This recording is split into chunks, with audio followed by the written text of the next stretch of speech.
પ્રધાનમંત્રી નરેન્દ્ર મોદી આવતીકાલથી ગુજરાત પ્રવાસે પીએમ 11 જાન્યુઆરીએ ભગવાન સોમનાથના દર્શન કરી સ્વાભિમાન પર્વમાં આપશે હાજરી તો પીએમ એક રોડ શો અને શૌર્ય યાત્રામાં પણ જોડાશે સાથે જ વિશાળ જનસભાને પણ કરશે સંબોધન પ્રવક્તા મંત્રી જીતુ વાઘાણીએ આપી માહિતી।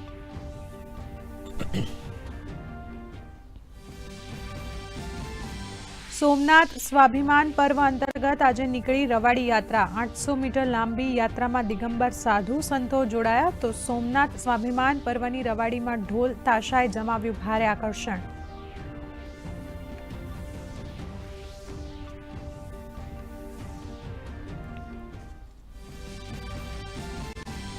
મુખ્યમંત્રી ભૂપેન્દ્ર પટેલે અરવલ્લીને વિકાસ કાર્યોની આપી ભેટ। મુખ્યમંત્રીના હસ્તે ₹167 કરોડથી વધુના વિકાસ કાર્યોનું લોકાર્પણ અને ખાતમુહૂર્ત।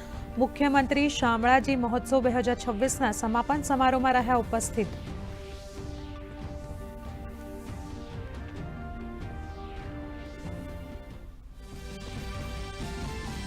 મુખ્યમંત્રી ભૂપેન્દ્ર પટેલે ગાંધીનગરમાં રાષ્ટ્રીય ખનિજ ચિંતન શિબિરનો કરાવ્યો પ્રારંભ। કહ્યું ચિંતન શિબિર એ નવા ભારતના નિર્માણનો રોડમેપ તૈયાર કરવાનું સક્ષમ મંચ તો ખનિજ સંપત્તિ આપણી અર્થવ્યવસ્થાની કરોડરજ્જુ હોવાનું જણાવતા કેન્દ્રીય જળશક્તિ મંત્રી CR પાટીલ।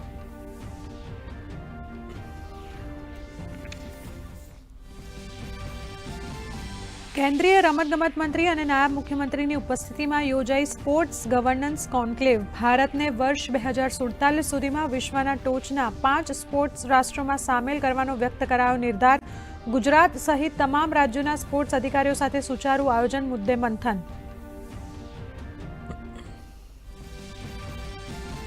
રાજકોટમાં અનુભવાતા ભૂકંપના આંચકા અંગે ઇન્સ્ટિટ્યૂટ ઓફ સિસ્મોલોજીના ડિરેક્ટરનું સ્પષ્ટીકરણ। કહ્યું આવા આંચકાને જીઓલોજીકલ ટર્મમાં કહેવાય સ્ટોર્મ એક્ટિવિટી। સૌરાષ્ટ્રમાં ભૂગર્ભજળ પરિવર્તનની આંચકાની શક્યતા।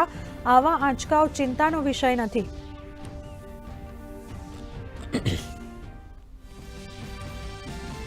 કેન્દ્રીય માહિતી અને પ્રસારણ મંત્રી અશ્વિની વૈષ્ણવે ક્રિએટર્સ કોર્નરનો કરાવ્યો શુભારંભ। ડીડી ન્યૂઝ પર સોમવારથી શુક્રવાર સાંજે 7 વાગે પ્રસારિત થશે વિશેષ કાર્યક્રમ। આ નવી પહેલનો ઉદ્દેશ ડિજિટલ પ્લેટફોર્મ પર સર્જનાત્મક સામગ્રી પ્રદર્શિત કરવાનો।